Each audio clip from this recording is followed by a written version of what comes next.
Boundaries, boundaries, boundaries. That has become a huge topic for so many of us. I remember I have probably waded through life feeling so drained most of the time and feeling like I was just giving, giving, giving. And no matter how many times I got hurt, or no matter how many people treated me like a doormat, or no matter how many parties I held with no reciprocation, inviting friends over and not being invited to their houses, or just cooking these 10, 20 dishes and never having anything back, and just constantly making an effort with everybody. Not just that, but just being there as much as I could and just spend myself. But that caused an acute imbalance inside of me of giving and receiving. So, receiving, this is my left hand, giving, this is my right hand. And when this happens, your body will ache. There will be so many things that come up. There could be problems with your reproductive systems, there could be problems with bone ache, a backache because you don't feel supported. Now, where does this kind of behavior come from? Whilst there's a lot of metaphysical explanation about the soul and the spirit and all of that, quite simply, if we can just try to come to terms with what we do know about, which is our current existence, our current life, if you trace back your timelines and just check whether one of your parents or both of your parents or your caregivers or whoever you were primarily attached to, were they overcritical? Were you always pushed and pushed and pushed? No. A B is not enough, you must get an A. An A is not enough, you must get an A star. Were you put into so many extracurricular activities, and no matter how many you were in, there was always, well, there's always room for improvement. Oh, well, there was, they were never ever satisfied. But they did that because for them, they thought they were doing you a favor so that you can climb the ladder of success.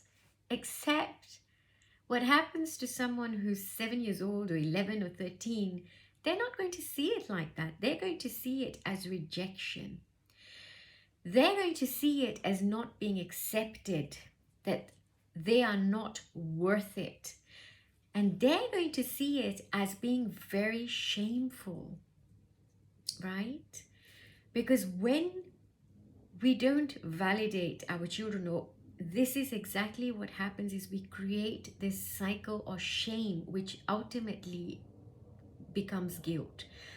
And so no matter how much you're striving, and people who take a day off work because they're sick or they might need a bit of a break, sometimes they spend the whole day feeling guilty because they took that day off, and they cannot put a finger on this weird feeling that they're getting because they just feel so uncomfortable for having taken this break. You're a mother and you're running yourself down, you're so exhausted, you're juggling with everything, and you're still trying to get on top of the laundry and on top of everything else. There's just simply no time. You barely have a minute to shower. You're running yourself down yet again. But where does this come from? Yeah, where does that type of I'm going to keep going until I kill myself attitude come from? Okay, it comes from not being accepted. It comes from that you were not made to feel that you were enough. Unfortunately, or fortunately, in our formative years, we cannot make sense of what our parents are thinking, that they're trying to do good by us by trying to make us strive harder. Because in a child's mind, the child cannot understand that because their brain is not developed enough for them to understand, oh, I see, the motive behind why my mother has been so strict with me and why she didn't let me have any boyfriends, or why I was never allowed to go out when I was a child, or my successes were never celebrated lest I become lazy and completely um, or always put the other children around me in a better light than me. I will never understand that, oh, she meant well or he meant well. No. And as a child, when you admonish a child, they're never going to understand that, oh, I was only trying to discipline you. Because in a child's mind, that is rejection. That is abandonment. That is, I am not good enough. That is creating shame. Okay, so you're making the child feel very ashamed of themselves, except the child doesn't have this language at that time, but that's how they feel. And when they grow up as adults, they become people pleasers and they feel that they just have to do and do and do, give and give and give and give, until we get to a point, oh God, no, now enough is enough. I have to put up a boundary. Except your boundary will work against you at some point, because you might just be turning away those authentic relationships that you've been craving and those that do love you. The boundary that we really need is the boundary that says, I am no longer going to be ruled by that child's feelings whilst they are valid. But I'm an adult now, so that child is no longer going to impact how I make my decisions. It's me, the adult, who's going to make the decisions in my life.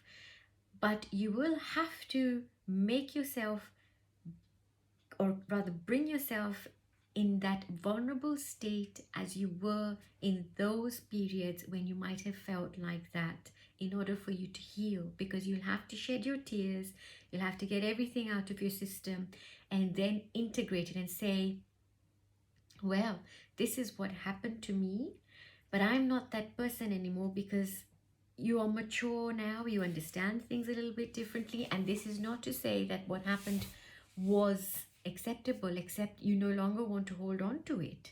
Because by holding on to it, we are creating a false sense of security by putting up boundaries instead of actually getting to that root. And yes, momentarily, for a period of time when you're in transition or you're going through this healing, you may feel that you do need to put up these boundaries, which is absolutely fine and in fact needed. Because when you don't have these sort of boundaries in place, you might feel that you are reenacting or taking yourself back to a flashback which is in the past. But except when it flashes, when you have this flashback, you won't have the exact event that brought this on. So you won't see your mother and yourself as a child, or your father, or whatever it was that led you into this spiral. And you may not see the exact situation, or you may see the exact situation. And if you do, we're halfway there already, because then we know that was it, but that was then, it is not now. So that's the key, that was then. And without judgment, you don't have to judge who did what at that time. For a while, yes, we can go through that period of grievance, and we feel terrible, we feel upset, because you have to get that anger out, you have to get that feeling of rejection. But in order for you to process it, imagine that you're really, really feeling ashamed as that child. Okay, I have said to my child so many times, oh, don't use my lipstick to draw things on in the thing. And so many times I have apologized to him, because it is age appropriate for him to be doing things like that. And I've apologized to him because I've seen the look on his face, and he looks down. And the next time he ever did something like this, he said, oh, sorry, Mom. And he just looked at me like he felt so ashamed for doing this. And that I felt terrible. I felt that I really have just in that moment, or I've been passing my own limitation onto my child unbeknownst to me. And this is why it is absolutely vital for us to keep on top of this in as much as we can. I mean, we'll have to take baby steps, but wherever we can whilst we're in transition, is if you do have moments like this, repair, repair, repair.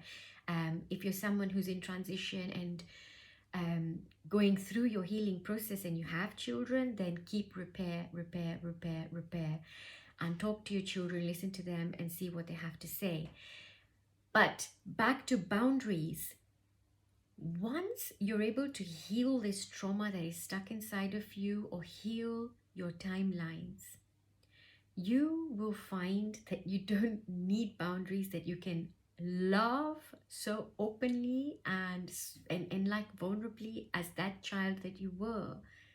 Because just like you don't feel that you need to have any of these things.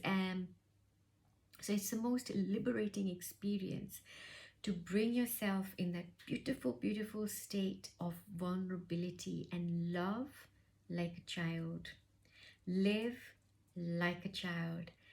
Be that child you would have been had you not had all of those experiences. You won't be able to erase those experiences right away, but you can take charge of your life right now and get all of that love and the kind of relationships that you want around you, the kind of life you want around you, if you can just put those parts of you that are developmentally arrested, or those parts of us that are in need of healing and are fragmented, join them, put them together, talk to that little girl or talk to that little boy, but in their language. And this is where a lot of inner child healing doesn't work. I will be doing a post about inner child healing, guys. And for more information, please do visit my website. There's so much, there's a dearth of information on there. And do ask me questions, send me comments and feedback. The website is on this YouTube channel. It's www.mamapleasedon'tcry.com, and we are on other social media like Twitter, Instagram, and please do share, because this channel is not designed to tell you what to do, but I am merely sharing that which comes to me, and I would love to hear back from you. Once again, thank you for supporting me, and thank you for letting me support you. Next time you feel you want to put a boundary up, maybe don't, and see where it's going to take you. But a boundary, not where a boundary ought to be. For example, don't let anybody abuse you, right? But try and heal yourself. And when you do get to that particular stage and you feel really that you have done your work, chances are the kind of friendships and the kind of people that you do attract into your life are going to be the kind that you will never ever want to put a wall between. Okay, so there will be a constant exchange between you and these people in your life. But when you love yourself, and you are love, so we don't need to love, we don't need to be loved, because we are the embodiment of love. But that's something that no matter how many times I tell you or somebody else, and no matter how many times you hear, no matter how many podcasts or people we go to reaffirm or to affirm, unless and until it comes from you, it really, really won't make a difference. I wish you all the best in healing your inner child. Thank you.